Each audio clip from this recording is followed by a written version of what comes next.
Welcome back, everyone, for another deep dive. This time, we're going to be looking at the top 5 wealthiest individuals in crypto, those who really made their billions in crypto. Right, not the Satoshis of the world. Exactly. The mystery's cool and all, but we're talking about those who built empires within the ecosystem itself. Hmm. So no Brian Armstrong or Michael Saylor either. Their main wealth is from other ventures. That's right, we're focused on those who rode that crypto wave to, well, mind-boggling riches. It is pretty mind-boggling when you think about it. And of course, with crypto, these rankings can change like that. Oh, absolutely, the market's always moving. But the cool thing is their stories, their paths to wealth, those have some timeless lessons in there. For sure. So let's jump in with number 5. Tim Draper, a name you've probably heard, kind of synonymous with Silicon Valley, right? And crypto, obviously. Net worth around $2 billion. 2 billion, yeah. What I find interesting about Draper is his background, like his family. Deeply rooted in venture capitalism, Hollywood, you name it. Even government. Like he was practically born with an eye for opportunity. You could say that. Mm. And that I spotted digital currencies early on. Even before Bitcoin, he was fascinated by the idea.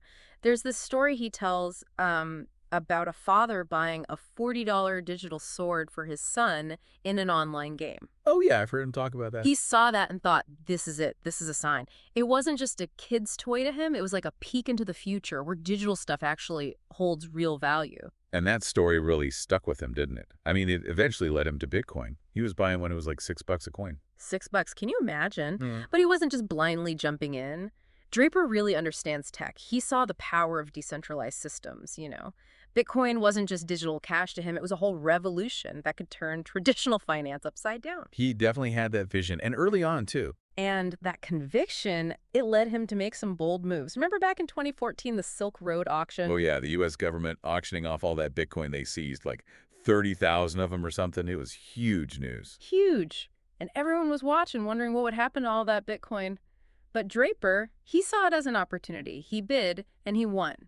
Paid around $19 million, worked out to about $632 per coin. Not a bad return on investment considering where Bitcoin is today. But Yeah. it's more than the money, right? His story kind of shows us that understanding the tech, seeing the potential, and having the guts to get in early, those are key. Absolutely. Looking beyond the hype, focusing on what's actually there, the fundamentals. That's Draper. Right.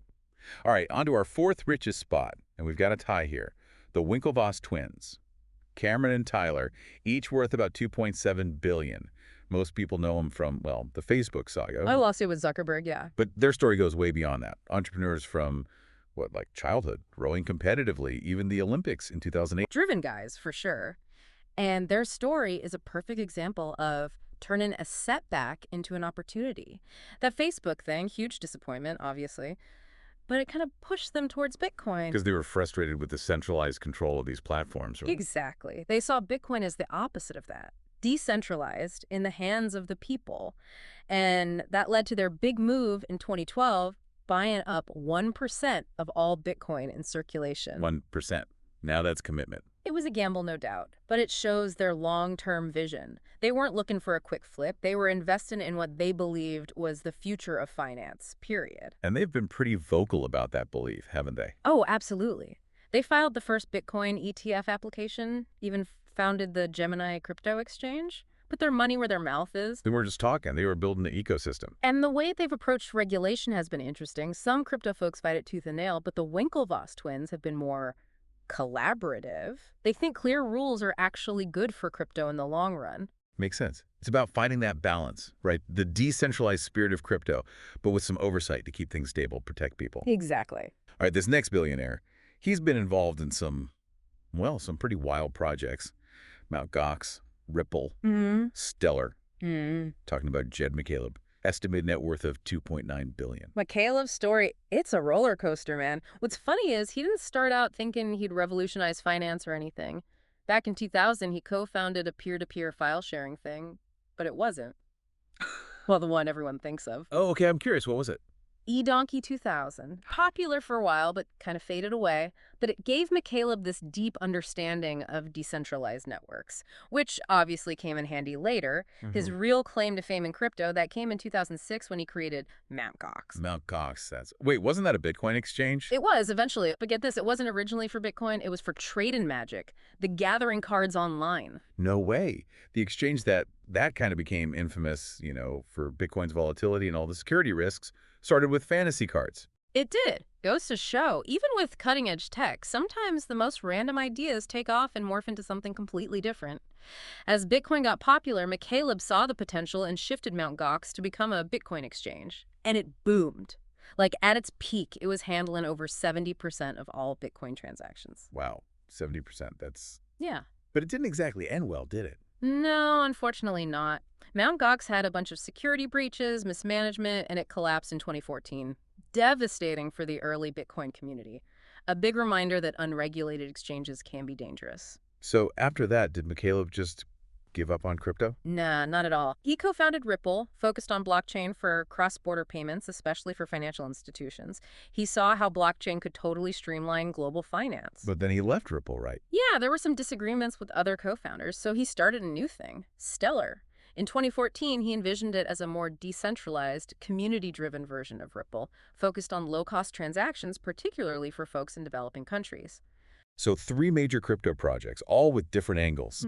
It's like he's always been driven by the idea of blockchain actually solving real-world problems. Exactly, and his journey kind of shows how dynamic the crypto world is, always changing, new stuff popping up all the time. And his wealth, that mainly comes from his XRP holdings, right? Yeah. From his Ripple days. Yeah. He was initially given 9.5 billion XRP, made him one of the wealthiest guys in crypto. But he didn't want to flood the market and crash the price, so he agreed to sell it off gradually. That whole process actually just finished in 2022. Can you imagine having to strategically sell off billions of dollars worth of crypto? It'd be a full-time job, that's for sure. But McCaleb doesn't just stick to crypto, does he? Didn't he get into space exploration too? He did. Founded a company called Vast in 2021, wants to build and run space stations. Wow. Always looking for the next frontier. That's McCaleb.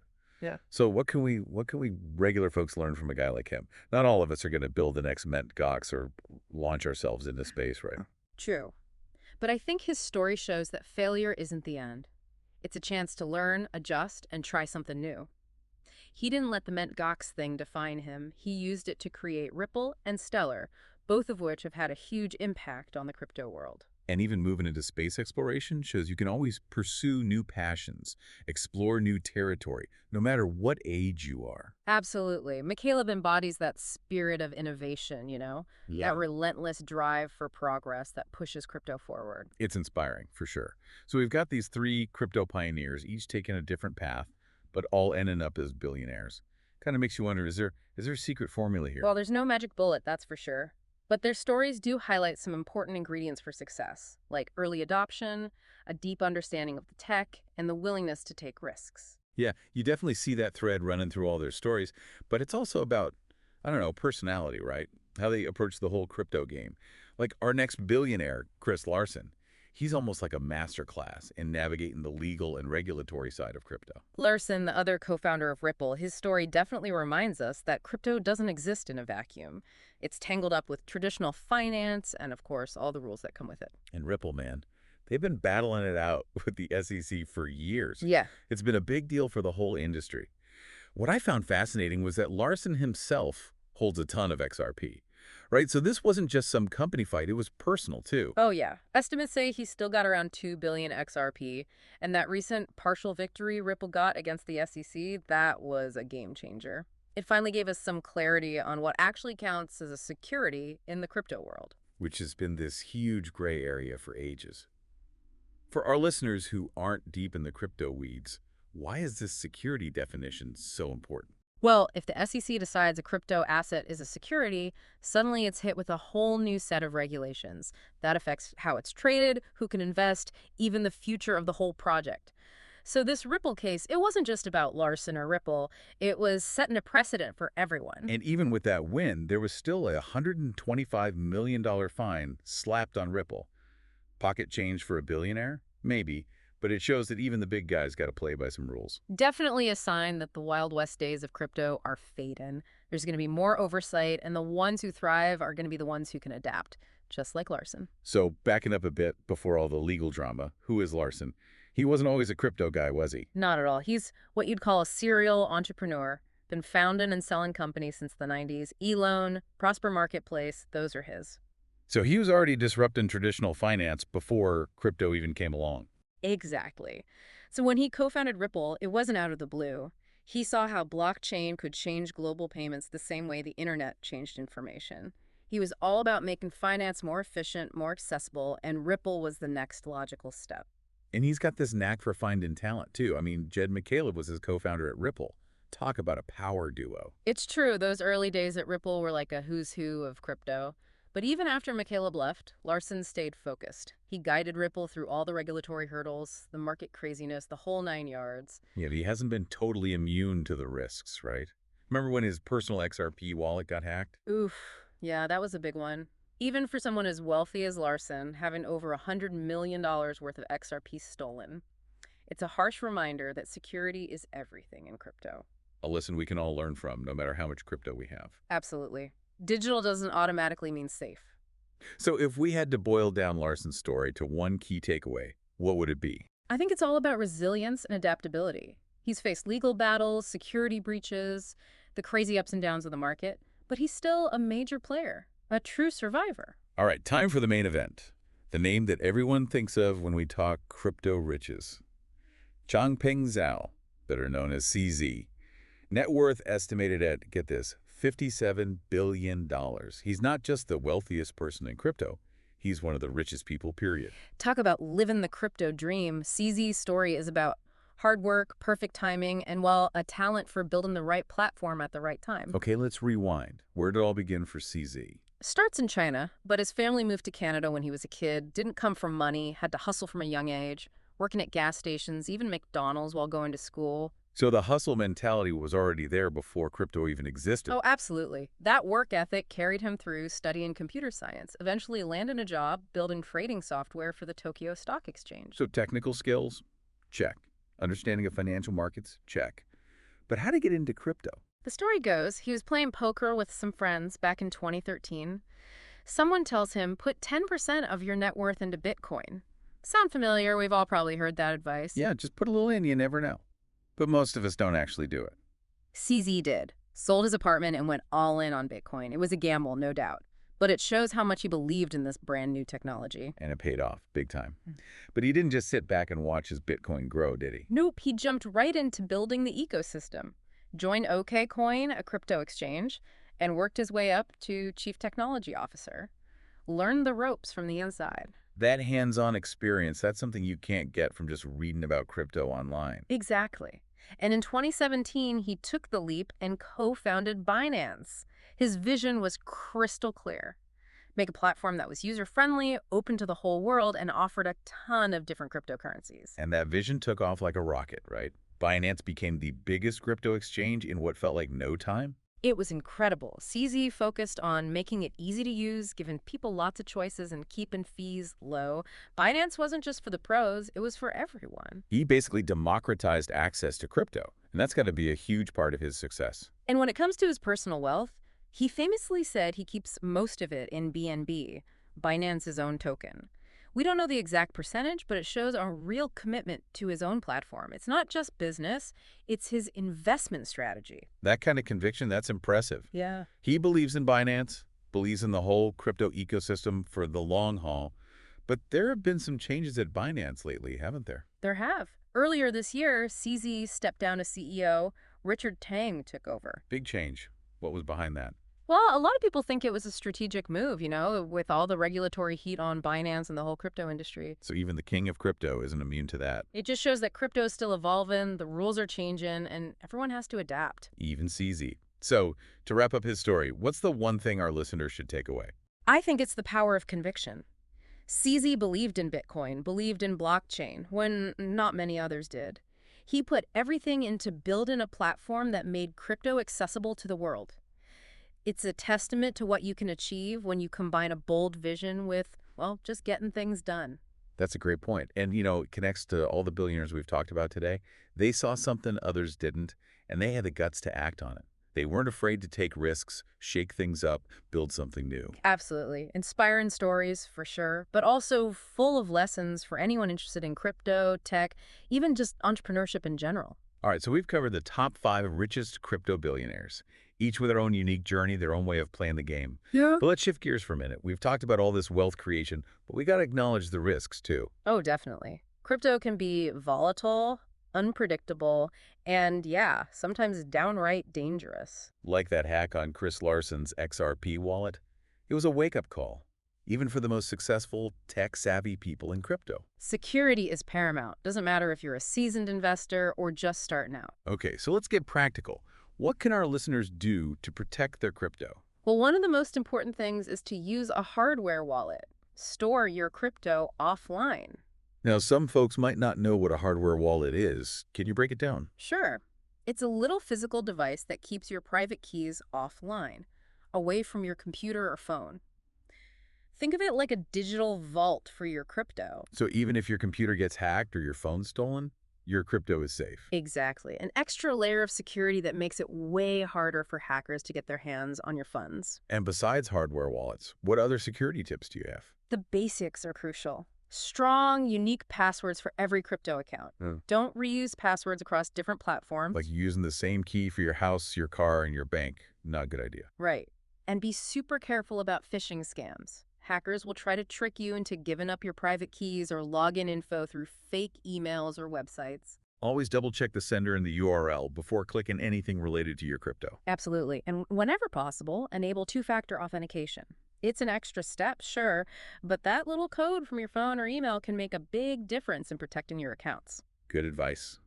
And finally, how important is it to stay up to date on the latest security threats and best practices? Super important. Crypto's always evolving. New vulnerabilities are always popping up. Stay informed. Follow reliable sources. And don't be afraid to ask questions. Get advice from experienced crypto folks. It's a constant learning curve. You can't just set it and forget it. Right.